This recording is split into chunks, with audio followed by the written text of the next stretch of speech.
नमस्कार मित्रों, देसी ट्यूशंस में आपका स्वागत है। इस वीडियो में हम सीखने वाले हैं 8th standard Maharashtra board new syllabus science का 10th chapter cell and cell organelles. आगे बढ़ने से पहले मेरे आपसे रिक्वेस्ट है कि प्लीज़ मेरे वीडियो को लाइक कीजिए, अपने दोस्तों के साथ भरपूर शेयर कीजिए। कुछ डाउट्स हो तो नीचे कमेंट कीजिए, मेरे चैनल को सब्सक्राइब कीजिए और बेल आइकन को दबाना ना भूलें ताकि जब भी मैं अपना नया वीडियो अपलोड करूँ तब आपको तुरंत पता चले। तो चलिए शुरू करते हैं। Endoplasmic reticulum ER। How many types of pipelines are there in your building home? What are their functions? What will happen if they weren't there? देखिए ये पूछा गया है कि आपके घर में कौन से पाइपलाइंस है। तो देखिए आपके अपार्टमेंट में या घर में कौन से एक तो वाटर पानी की पाइपलाइन होती है, ठीक है। फिर गैस की पाइपलाइन होती है बड़े बड़े शहरों में, मुंबई पुणे जैसे, ठीक है। फिर ये तो घर बाहर से अंदर आते हैं। फिर अंदर से बाहर जाने वाले कौन से होते हैं, जैसे ड्रेनेज पाइपलाइन वगैरह। तो ये क्या करते हैं, ये ट्रांसपोर्टेशन का काम करते हैं। मटेरियल्स को बाहर से अंदर लाते हैं और घर के मटेरियल्स को जैसे ड्रेनेज वगैरह वो घर से बाहर ले जाते हैं, ठीक है। अगर वो नहीं होते तो क्या होता, ट्रांसपोर्टेशन पॉसिबल नहीं हो पाता था। तो यही काम है एंडोप्लाज्मिक रेटिकुलम का। चलिए देखते हैं। The organelle which conducts various substances inside the cell is called endoplasmic reticulum. इसका काम है कंडक्शन का, ट्रांसपोर्टेशन। जैसे हमारे बॉडी में ब्लड ट्रांसपोर्टेशन के लिए, ब्लड कैरी करने के लिए ब्लड वेसल्स होते हैं, आर्टेरीज, वेन्स वगैरह, वैसे ही सेल के अंदर ये ऐसे पूरा नेटवर्क होता है, पूरा ऐसा, उसे कहते हैं endoplasmic reticulum. Endoplasmic reticulum has a net like structure consisting of interconnected miniature tubes and sheets filled with fluid. उनमें ये पूरा नेटवर्क ऐसा फैला हुआ होता है पूरे सेल भर में, और वो ऐसे एक दूसरे के साथ कनेक्टेड होते हैं, ठीक है। उनमें एक फ्लूइड भरा हुआ होता है जो ट्रांसपोर्टेशन का काम करता है। ER is connected to nucleus from inner side to plasma membrane from outer side. देखिए ये है न्यूक्लियस, न्यूक्लियस के ये न्यूक्लियर मेम्ब्रेन से ये कनेक्टेड है, देखिए यहाँ पर दिखाई दे रहा है।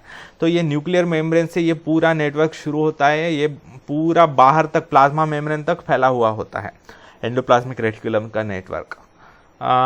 Rough ER has ribosome granules on it's outer surface. देखिए दो तरह के एंडोप्लाज्मिक रेटिकुलम होते हैं, एक तो रफ एंडोप्लाज्मिक रेटिकुलम RER, दूसरा होता है SER, smooth endoplasmic reticulum. Rough endoplasmic reticulum पर ऐसे ये जो डॉट्स दिखाई दे रहे हैं, ऐसे राइबोसोम्स चिपके हुए होते हैं। राइबोसोम्स क्या करते हैं, प्रोटीन सिंथेसिस का काम करते हैं। प्रोटीन सिंथेसिस यानी सेल को जो भी आवश्यक प्रोटीन्स है वो बनाने का, तैयार करने का काम करता है राइबोसोम, और वो यहीं पर चिपके हुए होते हैं तो बनाकर तुरंत भेज देते हैं एंडोप्लाज्मिक रेटिकुलम में, और वो एंडोप्लाज्मिक रेटिकुलम जहाँ भेजना है वहाँ पर भेज देता है। तो जिन एंडोप्लाज्मिक रेटिकुलम पर ये ग्रैन्यूल्स जैसे राइबोसोम चिपके हुए होते हैं, उसके कारण वो रफ हो जाते हैं अपीयरेंस में, तो उन्हें कहा जाता है रफ एंडोप्लाज्मिक रेटिकुलम। ये है, ये यहाँ पर इन पर राइबोसोम नहीं है, तो ये हो गए smooth endoplasmic reticulum. Functions of ER, it is a framework that support cell. ये क्या करते हैं, एक ट्रांसपोर्टेशन का तो काम करते हैं, उसके अलावा ये एक रिजिडिटी देते हैं सेल को, यानी एक सपोर्ट का काम करते हैं भीतर से, सेल को अंदर से सपोर्ट करने का काम करते हैं। जैसे हमारे बॉडी के भीतर जैसे बोन्स का स्केलेटन बना हुआ होता है, उसके कारण हमारे बॉडी को डेफिनेट शेप मिलता है, हमारे बॉडी को सपोर्ट मिलता है, वैसे ही ये फ्रेमवर्क बनाने का काम करता है सेल का, उससे सपोर्ट मिलता है। फिर है कंडक्शन ऑफ प्रोटीन्स। प्रोटीन जो बनाते हैं राइबोसोम्स, वो भी कैरी करते हैं एक स्थान से दूसरे स्थान पर। फिर है toxins that have entered the body through food, air and water are made water soluble by ER and then flushed out of the body. जो भी अनवांटेड टॉक्सिन्स आए हैं, टॉक्सिक प्रोडक्ट्स यानी जो पॉइजनस होते हैं, वो जब हम फूड लेते हैं, एयर लेते हैं, वाटर लेते हैं, तब उनके साथ कुछ अनवांटेड पॉइजनस टॉक्सिक प्रोडक्ट्स भी आ जाते हैं। तब वो क्या करते हैं, उनको अलग करके उनको पूरा सेल से बाहर निकालना, ये काम करते हैं endoplasmic reticulum. Think about it, what materials are used to pack your favourite biscuits and chocolates. क्या किन की मदद से पैक किया जाता है, एक तो बटर पेपर होता है, उनसे पैक किया जाता है, या फिर प्लास्टिक के पेपर्स होते हैं उनमें रैप किया जाता है, कवर किया जाता है, ठीक है। What is the function of packing department of any factory? जो भी प्रोडक्ट्स बनाए जा रहे हैं एक फैक्ट्री में, उनको ठीक तरीके से पैक करवाने का काम पैकिंग डिपार्टमेंट करता है किसी भी फैक्ट्री का। यही काम है गोल्जी कॉम्प्लेक्स या गोल्गी कॉम्प्लेक्स का। It is made up of 5 to 8 hollow and flat sacks placed parallel to each other। देखिए ये 5 से 8 hollow यानी खाली, अंदर से खाली, फ्लैट यानी चपटे ऐसे सैक होते हैं, जैसे थैलियाँ जैसी होती है, एक दूसरे से पैरेलल होती है, ठीक है। These sacks are called cisternae and are filled with different enzymes। इन सैक्स को क्या कहते हैं? सिस्टरने कहते हैं, सिस्टरने। एक सिंगुलर है सिस्टरना, प्लूरल है सिस्टरनी। तो ये भरे हुए होते हैं किससे? अलग अलग एंजाइम्स से। एंजाइम्स होते हैं जो केमिकल रिएक्शन में कैटलिस्ट का काम करते हैं, यानी केमिकल रिएक्शन को तेज करने का, उनको प्रोत्साहित करने का काम करते हैं।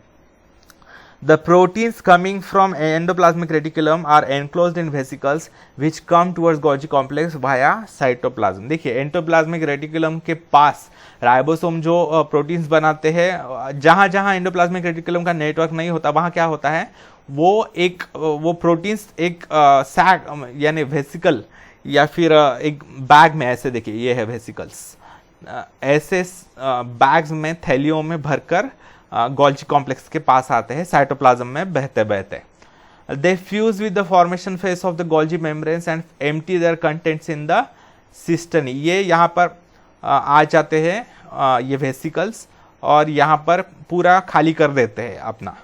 फिर वो ट्रांसपोर्ट होते होते होते दूसरे फेस की तरफ, ये है सिस फेस ऑफ क्या कहते हैं गोल्जी कॉम्प्लेक्स, और ये है ट्रांस फेस इसे कहते हैं। तो ये ऐसे ल्यूमेन यानी हॉलो स्पेस, तो ऐसे ये वेसिकल्स ट्रांसपोर्ट किए जाते हैं धीरे धीरे। They fuse with the formation face of the Golgi membranes and empty their contents in the cisternae. Formation phase में वो आ जाते हैं, खाली हो जाते हैं, और वो सिस्टर्नी में खाली कर देते हैं, और वो सिस्टर्नी ट्रांसपोर्ट कर देते हैं दूसरे एंड को। As they pass through the cisternae, they are chemically modified with the help of enzymes। इनमें तो पहले से एंजाइम्स होते हैं, तो उनमें ये वेसिकल्स यानी थैलियाँ छोटी छोटी जब इनमें प्रोटीन्स खाली कर देती है और धीरे धीरे यहाँ से ट्रांसपोर्ट किया जाता है, तो उसमें एंजाइम्स के साथ उनका रिएक्शन होता है और वो धीरे धीरे मॉडिफाई किए जाते हैं, उनको केमिकली मॉडिफाई किया जाता है, यानी दूसरे कंपाउंड्स बनाए जाते हैं उनसे। They are again packed in the vesicles. उनको फिर से अगेन उनके वेसिकल्स बनाए जाते हैं, फिर से छोटी छोटी थैलियां बनाई जाती हैं। These vehicles exit from the maturation phase.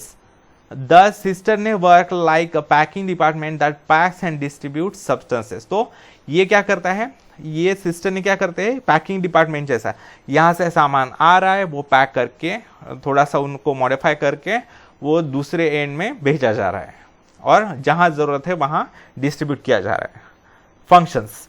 Golgi complex is the secretory organ of the cell. Secretory यानी सीक्रेट नहीं है, secret is different and secret is different. Secret यानी गुप्त, सीक्रेट यानी सीक्रेशन, जो ग्लैंड सीक्रेट करते हैं, जो हार्मोन सीक्रेट किए जाते हैं, एंजाइम सीक्रेट किए जाते हैं, वो। तो ये जो है गोल्जी कॉम्प्लेक्स वो सीक्रेटरी ऑर्गन है, यानी एंजाइम सीक्रेट करने का काम करते हैं, ठीक है।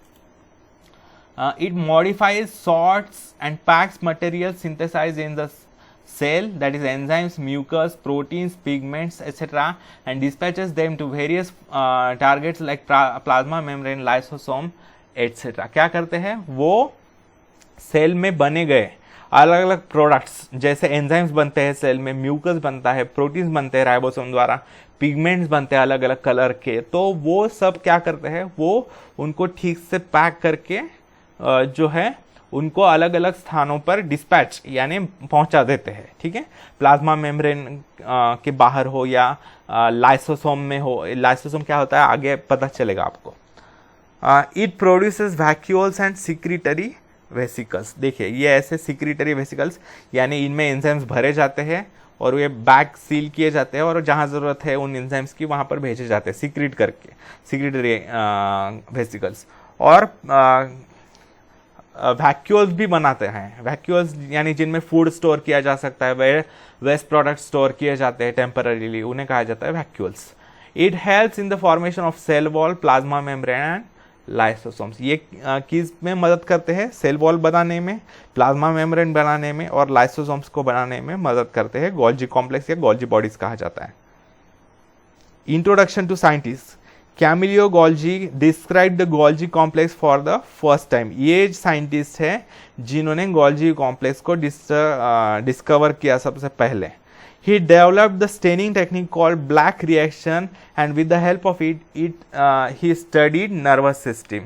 उन्होंने गोल्जी बॉडीज को स्टेन करने वाला, पहले तो दिखाई नहीं देते थे, उनको कलर लगाने वाली टेक्निक ढूंढी जिसका नाम था ब्लैक रिएक्शन, और उसकी मदद से नर्वस सिस्टम को स्टडी किया। He won the Nobel Prize of 1906 along with Santiago Cajal for the study of structure of nervous system. उन्होंने नर्वस सिस्टम यानी हमारे ब्रेन वगैरह उसके बारे में भी स्टडी किया था। नेक्स्ट है लाइसोसोम्स क्या होते हैं। What happens to the agricultural waste after a few days when it is dumped in a compost pit? जो भी एग्रीकल्चरल वेस्ट बचा हुआ है वो अगर आप भर के एक कंपोस्ट खड्डे में डाल दोगे तो क्या होगा, थोड़े दिन बाद उसका खाद बन जाएगा, मैन्योर बन जाएगा, फर्टिलाइजर। तो देखते हैं, due to various metabolic activities in the cell organic waste is generated. देखिए सेल में तो कई सारे फंक्शंस होते रहते हैं, रिस्पिरेशन होता है, सेलुलर रेस्पिरेशन, ये आपको नेक्स्ट ईयर होगा। फिर डाइजेशन भी होता है, ठीक है। ऐसे अलग अलग इन सभी एक्टिविटीज को बोला जाता है मेटाबॉलिक एक्टिविटीज, ये सेल में होते रहते हैं। तो ये जो है उनसे कई सारे वेस्ट प्रोडक्ट्स भी बनते रहते हैं। तो लाइसोसोम्स क्या करते हैं, लाइसोसोम्स डाइजेस्ट द वेस्ट, जो भी वेस्ट प्रोडक्ट बने हैं उनको डाइजेस्ट करने का, उनको डिकम्पोज करने का काम लाइसोसोम्स करते हैं। Lysosomes are simple single membrane bound sacs filled with digestive enzymes. ये जो लाइसोसोम्स होते हैं उनका एक सिंगल लेयर का मेम्ब्रेन होता है और उनके अंदर एंजाइम्स होते हैं, डाइजेस्टिव एंजाइम्स, यानी जो ये होते हैं वेस्ट प्रोडक्ट्स वो उनको अपने भर लेते हैं अपने सैक में, और उनमें जो एंजाइम होते हैं उनसे वो डाइजेस्ट कर देते हैं, उनको सिंपल कंपाउंड्स में ब्रेक कर देते हैं। Functions, immune system, it destroys viruses and bacteria that attack the cell. इनमें कुछ अगर हमारे सेल पर बैक्टीरिया वायरसेस अटैक करते हैं तो इनमें ऐसे पॉइजनस टॉक्सिन्स होते हैं, केमिकल्स होते हैं जो उन पर फोड़े जाते हैं। ये लाइसोसोम्स उन वायरसेस पर जाते हैं और उन पर फूट जाते हैं। इसके कारण वो क्या होता है, अंदर का जो केमिकल है उनके ऊपर फट जाता है। जैसे होली में जो गुब्बारे होते हैं ना, वैसे तो वो जब उन पर फटते हैं तो वो बैक्टीरिया वायरसेस उनसे मर जाते हैं। तो इम्यून सिस्टम बनती है, हमारे प्रोटेक्शन करने का काम करते हैं। फिर demolition squads, it destroys worn out cellular organelles and organic debris, that is autolysis. देखिए हमारे सेल में अगर कोई पुराना ऑर्गेनेल है जो काम करना बंद कर चुका है, जिसने काम करना बंद कर दिया है, तो वो ऑर्गेनल्स को खत्म करना, उनको भी डाइजेस्ट कर देता है। जो भी सेल में वेस्ट प्रोडक्ट्स है उनको तो डाइजेस्ट कर ही देता है, उनके अलावा सेल ऑर्गेनेल्स जो काम करना बंद कर चुके हैं वो तो यानी स्पेस ऑक्यूपाइंग हो जाएंगे ना, जगह बर्बाद करने वाले, तो उनको पूरा डाइजेस्ट करवा दिया जाता है, उनको डिस्ट्रॉय कर दिया जाता है। उसे कहा जाता है, उस प्रोसेस को ऑटोलिसिस कहा जाता है। फिर उनको लाइसोसोम्स को सुसाइड बैग्स भी कहा जाता है। क्यों, देखते हैं। When a cell becomes old or is damaged, lysosomes burst and enzymes digest their own cells. देखिए क्या होता है, जब कोई सेल बहुत ओल्ड हो चुकी है, कोई फंक्शन प्रॉपर नहीं कर पा रही, या उसको काफ़ी डैमेज हो चुका है और वो फंक्शन अपना प्रॉपरली नहीं कर पा रही, तो क्या होता है, उसके अंदर लाइसोसोम्स की संख्या बढ़ जाती है और वो लाइसोसोम्स फट जाते हैं, जिसके कारण वो पूरी सेल ही मर जाती है, पूरी सेल ही डाइजेस्ट हो जाती है। उसके कारण उन्हें सुसाइड बैग्स भी कहा जाता है।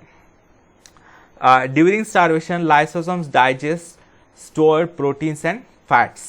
सेल्स में कई बार क्या होता है, प्रोटीन्स फैट्स वगैरह स्टोर किए होते हैं।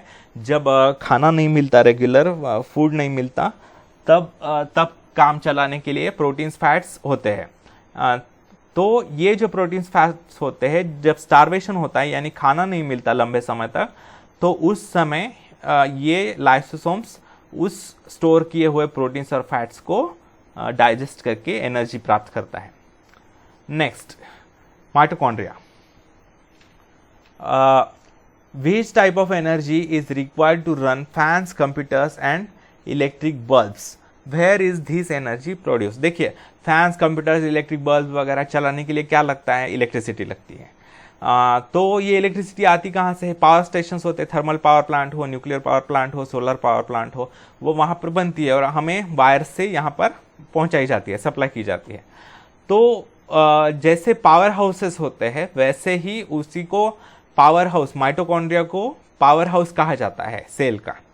Each cell requires energy and this energy is produced in the mitochondria. देखिए, ये जो माइटोकॉन्ड्रिया है उसका फंक्शन होता है सेल्यूलर रेस्पिरेशन, सेल में रेस्पिरेशन करना, और रेस्पिरेशन यानी फूड को डाइजेस्ट करके उसकी मदद से एनर्जी को प्रोड्यूस करना और उस एनर्जी को सेल को सप्लाई करना अपना काम चलाने के लिए। तो ये माइटोकॉन्ड्रिया का काम है एनर्जी प्रोड्यूस करना। Under the electron microscope the mitochondrion is seen as a double membrane structure. Mitochondrion जो होते हैं वो डबल मेम्ब्रेन होते हैं। देखिए, ये है आउटर मेम्ब्रेन, जो ये इस कलर का दिख रहा है डार्क कलर का, वो है आउटर मेम्ब्रेन, और अंदर का मेम्ब्रेन है लाइट कलर का। ठीक है, तो बाहर का लेयर, तो बाहर का मेम्ब्रेन तो स्मूथ होता है, लेकिन अंदर का लेयर ऐसे रिंकल्ड होता है, ऐसे रिंकल्स होते हैं उसमें। उन रिंकल्स को क्या कहते हैं? क्रिस्टी कहते हैं, क्रिस्टी। ठीक है, और उसमें एक फ्लूइड भरा हुआ होता है, उसे कहते हैं मैट्रिक्स। चलिए देखते हैं। The outer membrane is porous and the inner membrane is deeply folded. देखिए, आउटर मेम्ब्रेन जो होता है वो पोरस होता है, उसमें छेद होते हैं कई सारे, ताकि मटेरियल की आवाजाही हो सके, मटेरियल अंदर बाहर लिया जा सके। और इनर लेयर जो होता है उसमें काफी फोल्ड्स होते हैं, रिंकल्स होते हैं, उन्हें कहा जाता है cristae. These folds are called cristae. The inner cavity is filled with proteinaceous gel like matrix containing ribosomes, phosphate granules and DNA. देखिए, इनके अंदर प्रोटीन से भरा हुआ फ्लूइड होता है जिसे कहा जाता है मैट्रिक्स। इसके अंदर राइबोसोम्स भी होते हैं, फॉस्फेट मॉलिक्यूल के ग्रैन्यूल्स होते हैं छोटे छोटे, और ये याद रखिए माइटोकॉन्ड्रिया 2 सेल ऑर्गेनेल्स को याद रखिए। बाकी किसी भी सेल ऑर्गेनेल को अपना खुद का जेनेटिक मटेरियल नहीं होता। हमने देखा है कि न्यूक्लियस में ही डीएनए होता है बस, लेकिन उसके अलावा माइटोकॉन्ड्रिया और क्लोरोप्लास्ट, इन 2 सेल ऑर्गेनेल्स में अपना खुद का जेनेटिक मटेरियल होता है, अपना खुद का डीएनए होता है। उसके कारण वो अपना खुद का डिवीजन कर सकते हैं, यानी बाकी सेल ऑर्गेनेल्स कैसे बनाने हैं, कब बनाने हैं, कब क्रिएट करने हैं, वो कौन डिसाइड करता है? न्यूक्लियस डिसाइड करता है। लेकिन माइटोकॉन्ड्रिया और क्लोरोप्लास्ट अपना खुद का खुद डिसाइड करते हैं कि अब हमें एक और माइटोकॉन्ड्रिया बनाना है या एक और क्लोरोप्लास्ट बनाना है, क्योंकि उनका अपना डीएनए होता है। therefore it can produce its own proteins। तो इनमें राइबोसोम्स भी होते हैं, राइबोसोम्स का फंक्शन होता है प्रोटीन सिंथेसिस, तो इसके कारण वो अपना प्रोटीन भी बना सकते हैं। With the help of enzymes mitochondria oxidise carbohydrates and fats in the cell. तो इनमें जो कार्बोहाइड्रेट, सेल में जो कार्बोहाइड्रेट्स, फैट्स वगैरह होते हैं वो अंदर लिए जाते हैं और उनका ऑक्सीडाइजेशन किया जाता है, यानी उनकी ऑक्सीजन के साथ रिएक्शन करवाई जाती है और उससे एनर्जी रिलीज होती है। The energy released in this process is stored in the mitochondria in the form of ATP, that is adenosine triphosphate। देखिए क्या होता है, एनर्जी रिलीज होती है लेकिन उनको किसी एक मॉलिक्यूल में स्टोर करना आवश्यक होता है। तो वो जो मॉलिक्यूल होता है उसका नाम है ATP molecule, that is adenosine triphosphate molecule. तो ATP मॉलिक्यूल्स में ये स्टोर की जाती है energy. Plant cells have less mitochondria than animal cells. Plants में कम माइटोकॉन्ड्रिया होते हैं कंपेयर टू एनिमल सेल्स, क्योंकि एनिमल्स को बहुत मूवमेंट करनी होती है हमेशा, उनके ऑर्गन्स मूव करते हैं बहुत बार और उनको चलते भी फिरते भी रहते हैं एनिमल्स, ठीक है। उसके कारण उन्हें ज़्यादा एनर्जी की आवश्यकता होती है, तो उनमें ज़्यादा माइटोकॉन्ड्रिया होते हैं। लेकिन प्लांट्स को इतनी ज़रूरत नहीं होती एनर्जी की, जितनी बहुत कम होती है, तो उतने उनमें कम माइटोकॉन्ड्रिया होते हैं। Functions to produce energy rich compound ATP। तो ये ATP जो होते हैं वो बनाते हैं। एटीपी जब जब एनर्जी लगती है उन्हें करेंसी नोट्स ऑफ एनर्जी कहा जाता है विद इन द बॉडी। जैसे हम कुछ ज़रूरत होने पर पैसे के नोट देकर खर्च करके हम वो वस्तुएं लेते हैं, वैसे ही ये एटीपी मॉलिक्यूल्स होते हैं। जब एनर्जी लगती है तभी एटीपी मॉलिक्यूल्स कन्वर्ट किए जाते हैं एडीपी में। ADP that is adenosine diphosphate. तो ये एटीपी मॉलिक्यूल्स जैसे हमारे करेंसी नोट्स होते हैं, पैसे के नोट्स, वैसे खर्च किए जाते हैं, वैसे होते वो। Synthesis of proteins, carbohydrates, lipids etcetera by using the energy in ATP. तो एटीपी की मदद से जो एनर्जी मिलती है उनकी मदद से प्रोटीन बनाना, कार्बोहाइड्रेट्स बनाना, लिपिड्स यानी फैट्स बनाना वगैरह ये भी काम किया जाता है माइटोकॉन्ड्रिया में। Do you know mitochondria are absent in RBCs due to this oxygen which is carried by them is not use for themselves. हमने देखा है आरबीसीज में न्यूक्लियस नहीं होता, आरबीसीज में न्यूक्लियस नहीं होता, तो उसके कारण हीमोग्लोबिन ज़्यादा बैठ सकता है। ये हमने पिछले वीडियो में देखा है। वैसे ही आरबीसीज में माइटोकॉन्ड्रिया भी नहीं होते हैं। इसके कारण क्या होता है, आरबीसीज जो ऑक्सीजन एब्सॉर्ब कर लेती है, अगर माइटोकॉन्ड्रिया होती है उनमें तो वो माइटोकॉन्ड्रिया सारी वो ऑक्सीजन एब्सॉर्ब किया हुआ वो खुद ही यूज़ कर देते।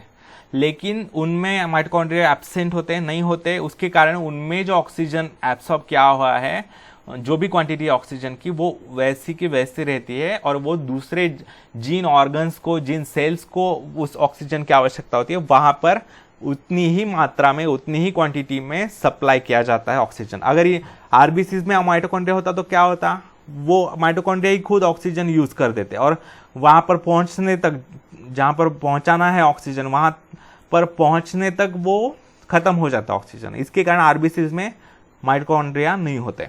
ठीक है, due to this the oxygen which is carried by them is not use for themselves. Use your brain power. What is the benefit of foldings of inner membrane in mitochondria? Yes, ये देखिए, अगर समझिए अंदर, ये पूछा है कि अंदर का जो ये फोल्डिंग्स है, ऐसा फोल्डिंग्स वाला है क्यों है अंदर का मेम्ब्रेन? देखिए, अगर स्मूथ होता तो क्या होता, यहां पर ये जो मेम्ब्रेन होता है ना, इनर मेम्ब्रेन, वो क्या करता है, वो इन रिएक्शन का काम करता है, रिएक्शन को प्रोत्साहित करने का काम करता है।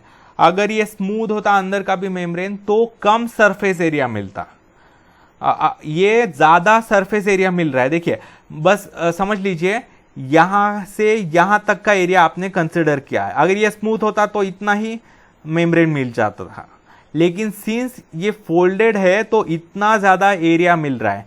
ज्यादा एरिया यानी ज्यादा केमिकल सिक्रीशन, ज्यादा केमिकल सिक्रीशन यानी ज्यादा रिएक्शन के लिए एक्टिव होना। ठीक है, तो इसके कारण वो फोल्डेड होता है, उसका वो फायदा होता है। Vacuoles. Vacuoles are the storage sacs for solid और लिक्विड कंटेंट्स। वैक्यूल्स यानी क्या होता है, जिनमें खाली होते हैं बैग्स, वो होते हैं, उनमें सॉलिड या फिर लिक्विड कंटेंट स्टोर किए जाते हैं। दे don't have any typical shape और साइज। उनका कोई डेफिनेट शेप नहीं होता, उनकी कोई डेफिनेट साइज नहीं होते, बड़े छोटे कैसे भी हो सकते हैं और किसी भी शेप में हो सकते हैं। The structure of the vacuole changes according to the need of the cells. Vacuole की साइज और शेप जो है, स्ट्रक्चर है, बदलते रहता है जैसे जैसे सेल की आवश्यकता है उसके अनुसार। Vacuole is bound by single membrane. Vacuole का सिंगल मेम्ब्रेन है, जैसे देखा है हमने माइटोकॉन्ड्रिया का डबल मेम्ब्रेन होता है, वैसे वैक्यूल का सिंगल मेम्ब्रेन होता है। Functions to maintain the osmotic pressure of the cell. Osmotic pressure को मेंटेन रखना सेल के, क्योंकि अगर बाहर ज्यादा पानी हो रहा है तो अंदर एब्सॉर्ब करके अंदर का प्रेशर सेम रखने के लिए क्या करना पड़ेगा, अंदर जगह होनी पड़ेगी ना पानी अंदर आने के लिए।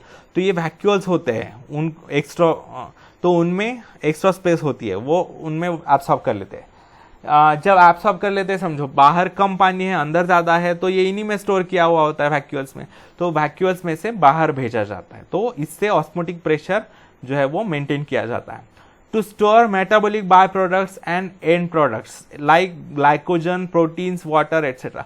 metabolic byproducts यानी मेटाबॉलिज्म के दौरान जैसे डाइजेशन हो गया या रेस्पिरेशन हो गया, उसके दौरान जो बाय प्रोडक्ट्स होते हैं यानी केमिकल रिएक्शन के दौरान जो दो तरह के प्रोडक्ट्स होते हैं, एक होता है मेन प्रोडक्ट और दूसरा होता है बाय प्रोडक्ट। मेन प्रोडक्ट यानी जो जिसको प्राप्त करने के लिए केमिकल रिएक्शन करवाई जा रही है वो, लेकिन बाय प्रोडक्ट यानी उसके साथ साथ जो अनावश्यक है वो भी कुछ प्रोडक्ट्स बन रहे हैं, वो उनको कहते हैं बाय प्रोडक्ट्स।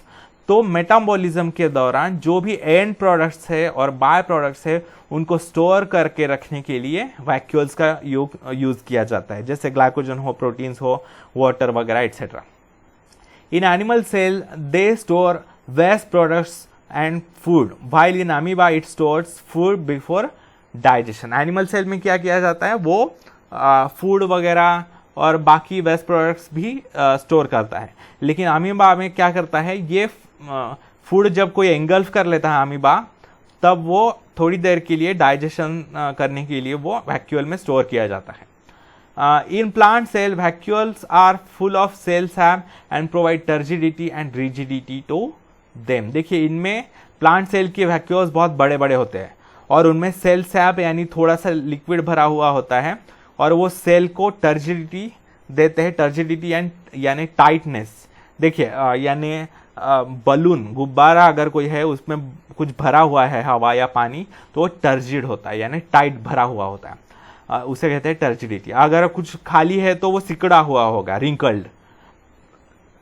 तो जो टाइट होता है उसे कहते हैं टर्जिड। और रिजिडिटी भी देता है यानी उनको एक फर्म शेप देता है, ठीक है। नेक्स्ट है plastids. Why are the plant leaves green and flowers red, yellow, orange और ब्लू।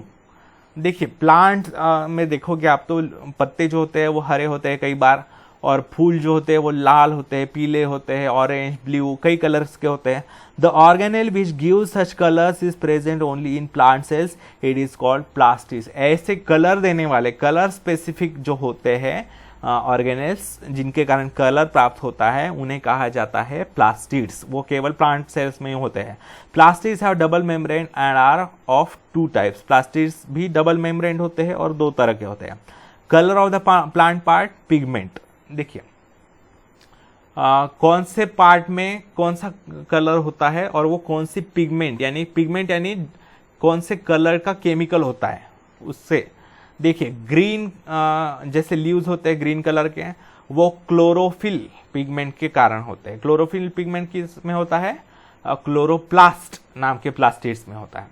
ऑरेंज कलर जो होता है वो कैरेट में वगैरह होता है, गाजर में। तो ऑरेंज कलर जो है कैरोटीन नाम के पिगमेंट से आता है, कैरोटीन नाम के एक कलर से आता है। फिर येलो कलर जो होता है वो आपने देखे होंगे, येलो कलर के शिमला मिर्च वगैरह होते हैं, या फिर पत्ते जब पीले पड़ जाते हैं सूखने के बाद तब, तो वो होता है ज़ैंथोफिल पिगमेंट। फिर पर्पल यानी वॉयलेट या ब्लू, वो होता है एंथोसाइनिन पिगमेंट से। फिर dark pink, that is beet में डार्क पिंक होता है कलर, तो वो होता है बीटा लाइन्स, ठीक है।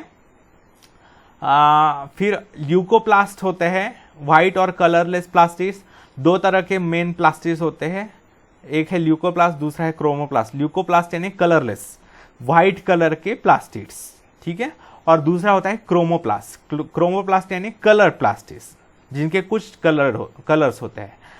Chromoplast can get converted into other types of chromoplast. Example, raw green tomatoes turn red due to breakdown of chlorophyll and synthesis of lycopene। देखिए क्लोरोप्लास्ट जो होते हैं बेसिकली प्लांट में तो नियरली सभी तरफ, रूट्स को छोड़ के सभी इसमें क्लोरोप्लास्ट होता है, ग्रीन कलर के प्लास्टिड्स।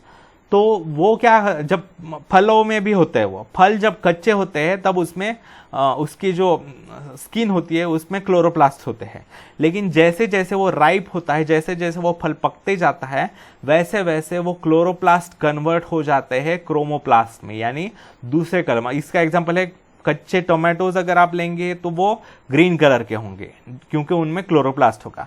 वो धीरे धीरे रेड होते जाते हैं क्योंकि उनमें जो क्लोरोफिल है वो धीरे धीरे ब्रेक डाउन होता है और वो लाइकोपिन में कन्वर्ट होता है। ठीक है, देखते हैं आप क्लोरोप्लास्ट के बारे में।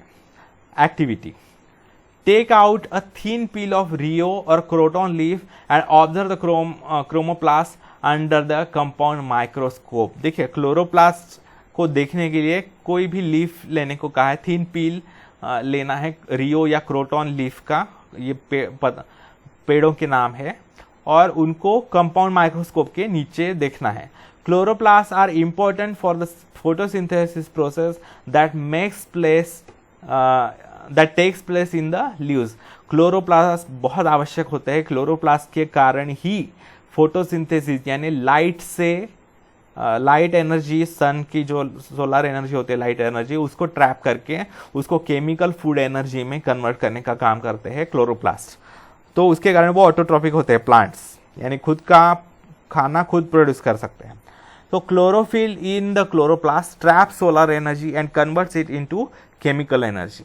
Stroma in the chloroplast contains enzymes, DNA, ribosomes and carbohydrates that are necessary for photosynthesis। जो स्ट्रोमा होते हैं, देखिए ये है क्लोरोप्लास्ट का स्ट्रक्चर।